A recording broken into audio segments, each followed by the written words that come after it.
আমি ডেইলি বলি, রাস্তার বেডি আর মোবাইলের বেডি আর বাস্তবতার বিবি এক কথা না।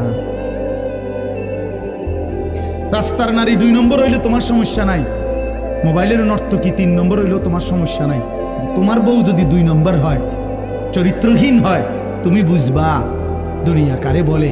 তোমার হায়াতই তখন হয়ে যাবে জাহান্নামের টুকরা।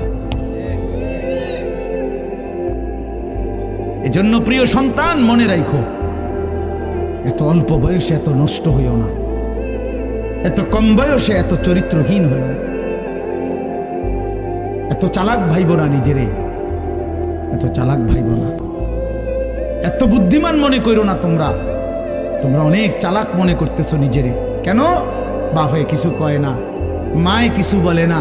আহা, আমি আজকেও বলছি সাদ ভাই, আমার জীবনের সবচেয়ে আশ্চর্য লাগে, আহারে একটা ছেলের 18 বছর বয়স, 1 ওয়াক্ত নামাজ পড়ে না, সারাদিন মোবাইল, চুলের বাহার, সারাদিন বন্ধুদের আড্ডায় শেষ।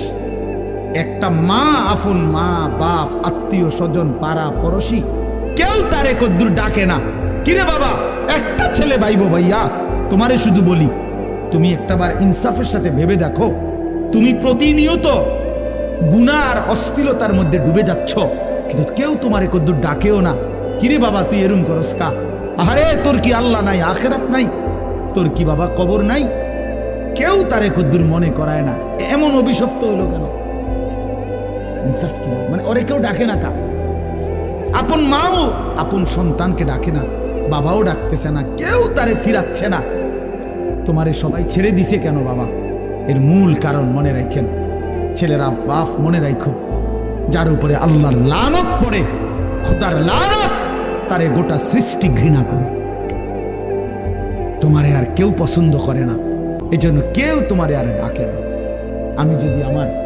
যদি আমার ছোট ভাই হয়, আমি যদি তার অন্যায়ের কারণে ডাইকা আনে থাপ্পড় দেই, মারি, শাসন করি, এটা তার জন্য কল্যাণ, কারণ আমি তারে ফিরাই আনলাম। আরে কইলো আমি তার সাথে এতটা রাগ করলাম, যা তোর যেটা মনে কর তুই এটা কর, পিছা দিয়া ফির তোর কপালে তুই যা, আমি তোরে কোনোদিন ডাকবো না, বলবো না, ছুঁইবো না, যা মন চায় তুই যা কর। তো বাহ্যিক দৃষ্টিতে তো মনে হবে তারে মারি নাই, থাপ্পড় দেই নাই, কিন্তু তার তো অনন্তকালটা শেষ, তার ভবিষ্যৎটা শেষ, তার লাইফটা তো শেষ। তার চাইতে ভালো ছিল তারে মারা, কিল, কনি, ঘুষি দিয়া হইল ফিরাইয়া আনা, এটা উত্তম ছিল না?